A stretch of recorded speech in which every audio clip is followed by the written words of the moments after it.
Hi, I'm Dr. Jeff Nickel. Our dogs are mighty special to us, aren't they? This is the Nickel family dog. She's a border collie, and I call her Miss America. And that's because she's cute and perky. That's not really her name, but I love this girl, and so I can call her anything I want. When I'm on duty practicing, it's my job to be objective so that I can make an accurate diagnosis and get started with treatment. Well, with our own dogs, it's a little harder.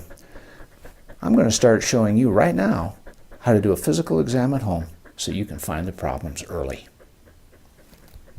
I recommend it once a month. That's especially important if your dog is 8 years old or older. It's easy, and we'll make it fun. Small puppies may be relaxed on a table or a counter, but the bigger kids are usually happier on the floor. An assistant will make this much easier for everybody. Chewy treats like jerky are great reinforcers for good behavior. Miss America will enjoy pulling the jerky out of this little guy's hand instead of fussing about my exam. A great place to start a physical exam is at the front end of the dog. Then we're going to work our way back, and when we get to the end of the dog, well, we're at the end of our physical exam too.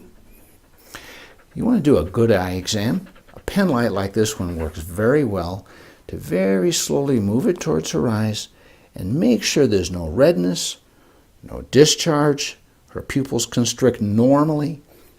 You have good eyes, girlfriend. Oh, I know it, honey. Take a good look at her teeth and pull her lip all the way back, both sides.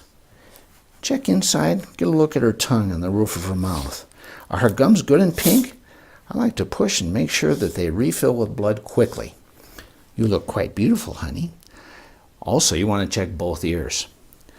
I look inside very, very carefully, and I take a sniff and rub gently underneath the ear to make sure there isn't any discomfort. We're going to do it both sides.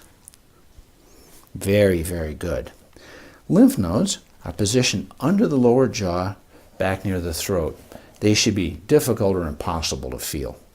I also like to feel the throat pinch very, very gently on the windpipe. No coughing. Perfect.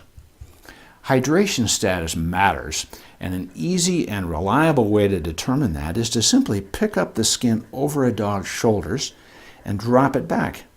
It's not uncomfortable, and you want it to go back within about a second, second and a half. If it returns slowly, we may have a hydration problem. We also want to check every dog's skin very, very carefully. Under a bright light, I like to get down and look very, very closely between hairs. Make sure there isn't any skin flaking, redness, hair loss. Good, healthy skin. That looks very, very good. You can use any stethoscope for an at-home exam. Hold the stethoscope against the lower part of the chest, just inside where the elbow touches the chest. Listen for crisp and distinct heart sounds. Lub-dub, lub-dub, lub-dub. The best location for listening to respiratory sounds is on the upper chest on each side. Crackles or dry sounds, they need medical attention. Normal breathing is difficult to hear, actually. The normal respiratory rate is 10 to 35 per minute. A dog's abdomen is certainly worth checking. A lot of important things happen there.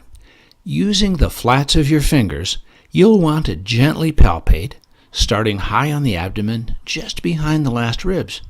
Feel slowly for swellings or discomfort.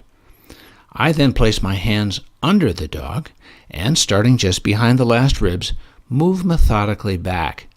If gentle pressure causes wincing or pain, your dog may have kidney or intestinal trouble. But don't assume you've made a diagnosis. A dog with disc disease in his back may also have pain in this area. Feel each of your dog's limbs. I like to start at the paws. On the front legs, you can bend and straighten your dog's wrists, then her elbows, and then her shoulders. Then move to the rear limbs and go from her paws to her hocks. Those are the joints that point toward the back, just above the paws. Her knees, and then her hips.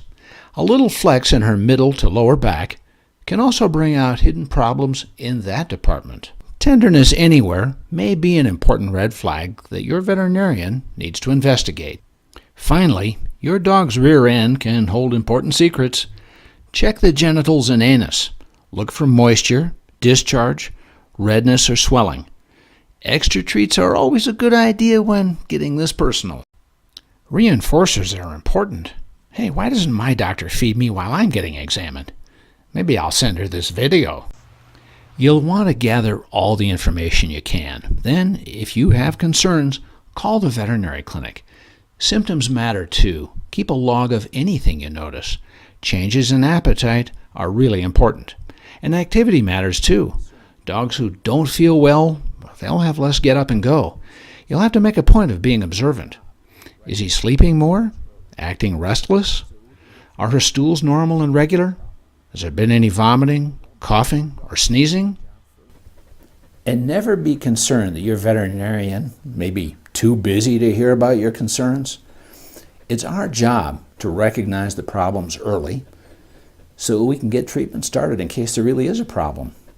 Remember that the well-being of your dog is actually your job first because, well, they don't speak a human language, so your observations really matter.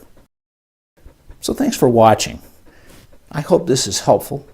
And if you have friends and family who love their dogs the way you do yours, go ahead and share this with them. I want everybody to have a chance to find the problems or to find out everything's just fine.